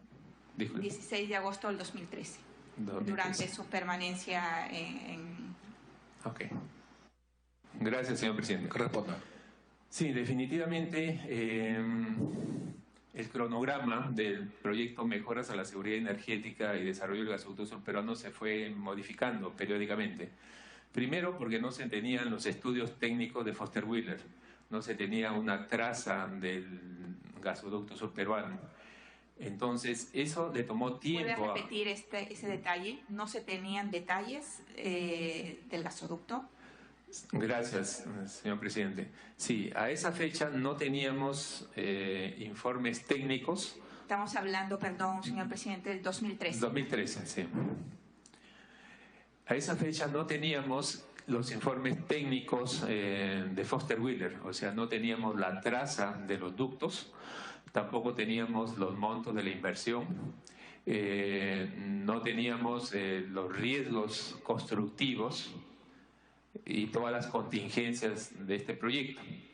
Entonces, los postores decían, no solamente queremos unas bases administrativas, sino que quisiéramos que en el data room de Proinversión y de este proyecto estén incluidos los informes técnicos del consultor de Wood Mackenzie y Foster Wheeler.